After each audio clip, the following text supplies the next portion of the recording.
Welcome back to The Explainer. So today, we're taking a look at this invisible, global infrastructure that honestly, we all rely on every single day. I'm talking about the internet.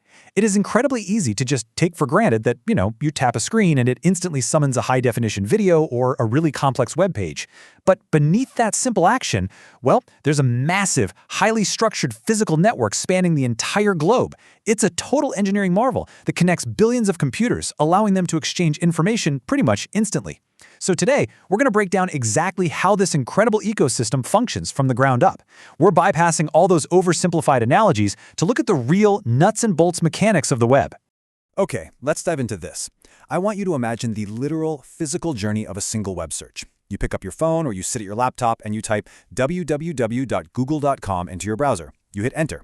It feels instantaneous to you, right? But in that fraction of a second, an unbelievable relay race is triggered.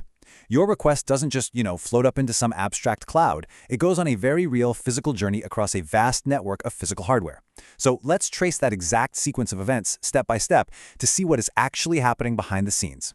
Let's map out that macro journey. The second you hit enter, your request leaves your device and goes first to your ISP, or Internet Service Provider.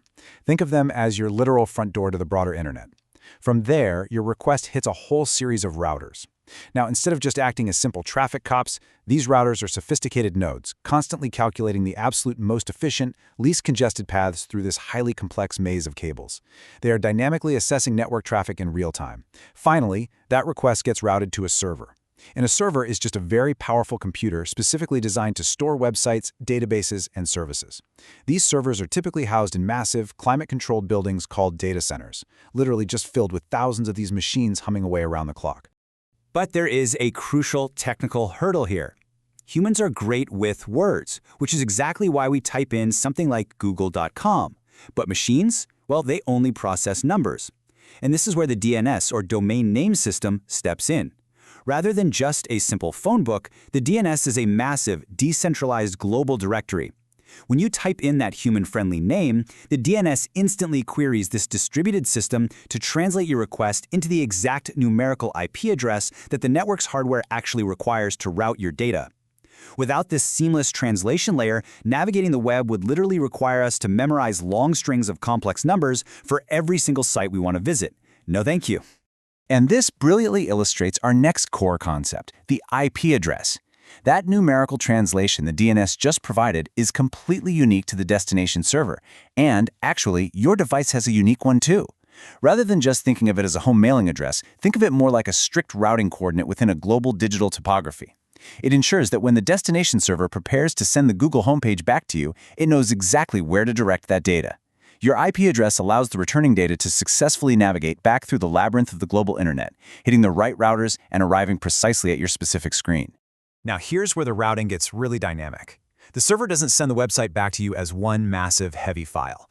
Actually, scratch that. If it did, it would immediately bottleneck the entire network. Instead, the data is completely fragmented into thousands of tiny pieces called packets. And what's super fascinating is that these packets do not have to travel together. Nope, they zip independently across multiple networks, often taking entirely different routes back to you based on split-second shifts in network congestion. Once they reach your device, they use embedded sequencing data, which is part of the fundamental protocols of the web, to instantly reassemble themselves. It's literally like a high-speed jigsaw puzzle putting itself together in milliseconds to give you a seamless web page. To really appreciate this level of engineering, we kind of have to grasp the sheer scale of the system. We aren't just talking about your laptop requesting data from one server in California. We are talking about scale on the magnitude of billions. Today, there are billions of devices connected to the internet simultaneously.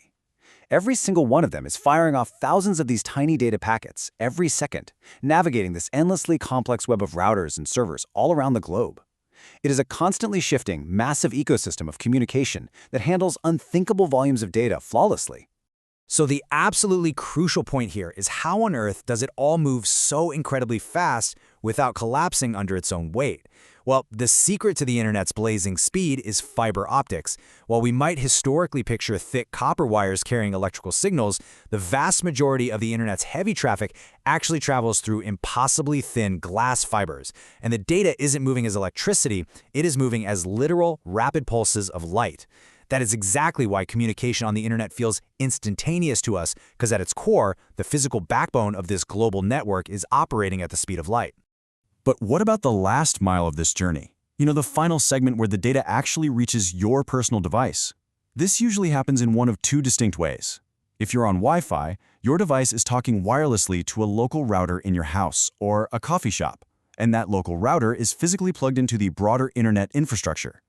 But if you are using 4G or 5G mobile data on your smartphone, you are bypassing that local router completely. Instead, you're connecting directly through massive cellular towers operated by your mobile provider. They're different entry points for sure, but they both ultimately drop your data right back onto that exact same global fiber-optic highway. Now, with all this data constantly flying around the world, bouncing between cell towers, decentralized routers and servers, you might naturally be wondering about security. Fortunately, modern websites utilize HTTPS encryption as a standard baseline. This is vital security infrastructure. It mathematically scrambles your data while it's in transit, transforming it into completely unreadable ciphertext. This encryption helps protect your passwords, your private messages, and really all your personal information from bad actors who might be trying to intercept those individual packets as they travel across the open globe. Now, what's really interesting about this slide is how perfectly all these moving parts align. We've thrown a lot of technical terms out there in a short amount of time, right? ISPs, routers, decentralized DNS, packets. It can definitely be a lot to keep track of mentally. So let's take a quick moment to systematically organize the physical and digital components we've just uncovered before we look at the ultimate cheat sheet for how this entire global system connects together. Okay, let's lock this in. Think of this as the ultimate chain of command for your data. Your ISP grants you entry onto the network, where routers immediately take over as dynamic pathfinders, calculating the fastest routes. They rely heavily on the DNS to provide the exact numerical coordinates for your request, leading straight to the target servers that hold your desired data. And those servers? They're safely housed by the thousands inside massive, highly secure data centers. So instead of isolated parts, these are the interconnected pillars that make the entire global system function seamlessly. As we wrap up this explainer, I want to leave you with a couple of facts that reveal the true, invisible scale of the internet. For instance, did you know that most international internet traffic doesn't actually bounce off satellites in space? Crazy, right? The vast majority travels through massive, heavily armored cables laid deep across the ocean floor, connecting continents. It is incredible physical engineering. And furthermore, when you load just one single modern web page, it often involves pulling fragmented packets of data from dozens of different servers simultaneously, just to piece together the images, the text formatting, and the ads you see perfectly rendered on your screen. It is truly a marvel of modern human engineering. Every single time you open a website, billions of routing calculations, thousands of miles of underwater fiber-optic cables, decentralized DNS translators, and massive data centers all coordinate perfectly in a fraction of a second just to bring you a screen full of information. So I will leave you with this provocative thought.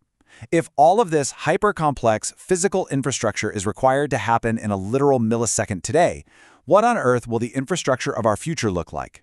Thank you so much for joining me on this explainer. Keep asking those big questions, and I'll catch you next time.